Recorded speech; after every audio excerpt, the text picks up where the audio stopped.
میرے پیارے آقا صلی اللہ تعالی علیہ وسلم کے پیارے دیوانوں، اللہ اکبر، تاریخ الٹ کر کے دیکھو، تاریخ کے اوراق الٹ کر کے دیکھو تو آپ کو پتا چلے گا اللہ رب العزت کے ان برگزیدہ بندوں کی خشیت ربانی میں گرفتار ہونے کی وجہ سے، اللہ کے ڈر میں گرفتار ہونے کی وجہ سے اللہ رب العزت نے انہیں عزت بھی عطا فرمائی تھی، انہیں کامیابی سے ہمکنار بھی فرمایا تھا، اور ان کی وجہ سے ہی اسلام کا بڑھتا ہوا سیلاب پوری دنیا کے اندر نظر آنے لگا۔ آج ہماری سچویشن کیا ہے؟ آج ہمارا حال کیا ہے؟ چند ٹکوں کے عوض کے اندر ہم ہر چیز بھول جاتے ہیں، نہ جائز کا خیال رہا، نہ ناجائز کا خیال رہا، نہ حرام کا خیال رہا، نہ حلال کا خیال رہا۔ اللہ اکبر، تاریخ اٹھا کر کے دیکھو کس طریقے سے اللہ والے حلال و حرام کے معاملے میں خیال فرماتے تھے، اللہ سے ڈرا کرتے تھے۔ سیدنا امام اعظم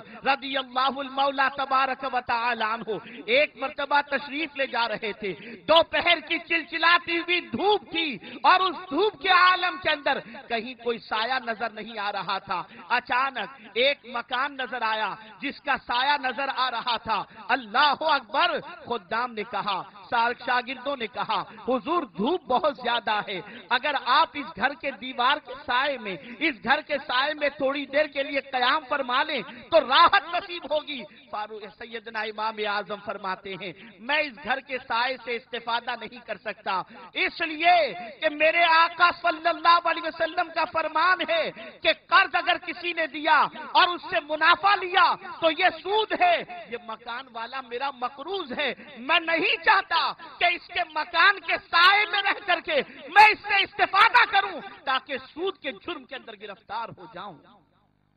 کتنا ڈر تھا اللہ کا، کتنا خوف تھا اللہ رب العزت کا، کس طریقے سے وہ اللہ رب العزت سے ڈرتے تھے۔ یہی وجہ تھی کہ ان کی زبان سے نکلنے والے جملے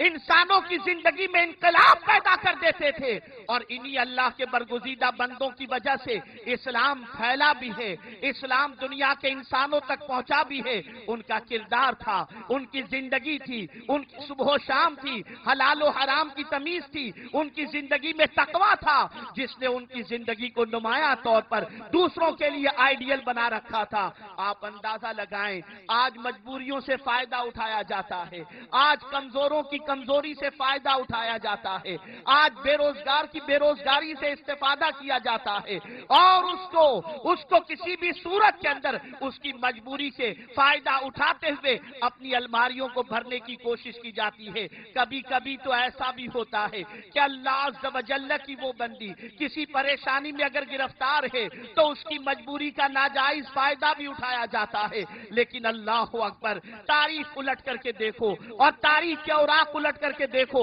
اور ان اللہ کے برگزیدہ بندوں کی زندگی کا جائزہ لو جو اللہ عز و جل کے خوف سے لرز جاتے ہیں، خشیت ربانی کے پیکر بن جاتے ہیں، تو مولا کس طریقے سے ان کی زندگیوں میں انقلاب پیدا فرماتا ہے۔ اس وقت میری بہت ساری بہنیں بھی اس اجتماع میں شریک ہیں، میں چاہوں گا کہ وہ بھی ہماتن گوش ہو کر اس گفتگو کو سماعت فرمائیں۔ اللہ اکبر، حضرت علامہ یافعی رحمت اللہ تعالی علیہ روض الریاحین کے اندر ایک واقعہ نقل فرماتے ہیں، ارشاد فرماتے ہیں، دو دوست تھے، ایک دوست لوہار تھا، ایک دوست ایسے ہی عام تجارت کیا کرتا تھا، دونوں میں بڑی گہری دوستی تھی۔ اللہ اکبر، جو لوہار تھا اس کی سچویشن یہ تھی کہ وہ جب لوہے کو گرم کرتا تھا، آگ میں ڈالتا تھا، تو آگ میں سے جب لوہے کو نکالنا ہوتا تو کسی اوزار سے نہیں نکالتا تھا، وہ اپنے ہاتھ کو آگ میں ڈال دیتا اور لوہا پکڑ لیتا، اسے نکالتا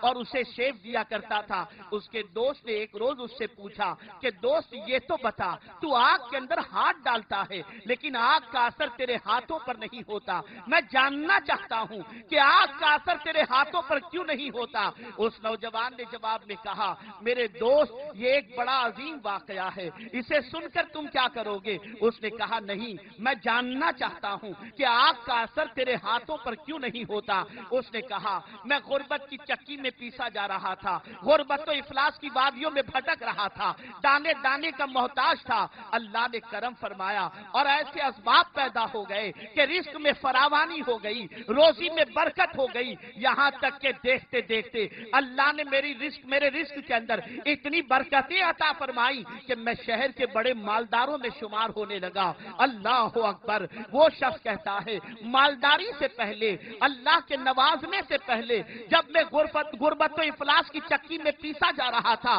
اس زمانے کے اندر ایک مرتبہ میں اپنے گھر کے دروازے پر بیٹھا ہوا تھا، ایک عورت وہاں سے گزری جسے دیکھنے کے بعد میرے دل میں اس کی محبت پیدا ہوئی، لیکن غریب تھا، میں اسے حاصل نہ کر سکتا تھا، میں نے اپنی زندگی اس کی یادوں میں گزار دی، اور جب قدرت نے دولت سے نوازا اور اس کے نوازنے کے بعد ایسا دور بھی آیا کہ شہر میں قحط پڑ گیا، لوگ دانے دانے کے محتاج ہو گئے، ہر سرمایہ دار کے دروازے پر غریبوں کی قطار لگی ہوئی تھی، اور غریب پہنچ کر کے اپنی پیٹ کی آگ کو بجھانے کے لیے سرمایہ داروں کی دولت پر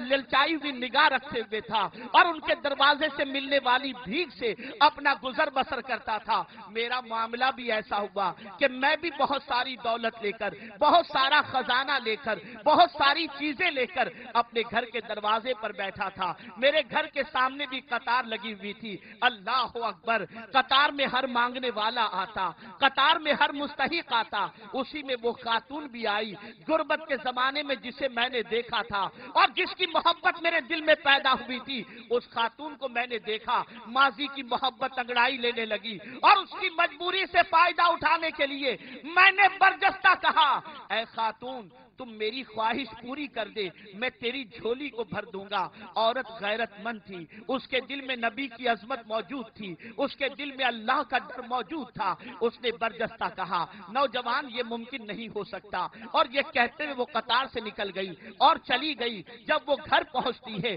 تو 3 اس کے بچے بھوک سے بلک رہے تھے، بھوک سے پریشان تھے، ماں کی ممتا تڑپ اٹھی اور اپنے بچوں کو بھوک سے نڈھال دیکھ کر پھر واپس آتی ہے، قطار میں کھڑی رہتی ہے، اور پھر اس کی باری جب آتی ہے اور میرے سامنے جب وہ حاضر ہوتی ہے تو میں پھر اس کی مجبوری کا فائدہ اٹھانے کی غرض سے میں اس سے کہتا ہوں تم میرا سوال پورا کر دے، میں تیرا سوال پورا کر دوں گا۔ عورت رسول اعظم سے محبت کرتی تھی، برجستہ وہ کہتی ہے میں اپنی جان تو دے سکتی ہوں، دامن پر گناہوں کا دھبا برداشت نہیں کر سکتی۔ یہ کہتے ہوئے وہ قطار سے نکل جاتی ہے، گھر کی طرف لوٹتی ہے، بچے بلک رہے تھے، بچوں کا بلکنا اسے برداشت نہ ہوا، پھر وہ گھر سے پلٹ کر کے آئی، پھر قطار میں اس کا نمبر آیا، میں نے پھر اس کے سامنے اپنی خواہش کا اظہار کیا۔ اس خاتون نے برجستہ کہا، اے نوجوان یہ کبھی نہیں ہو سکتا کہ میں اپنے دامن پر گناہوں کا دھبا لگا دوں اور نبی آخر الزمان صلی اللہ علیہ وسلم کی بارگاہ کے اندر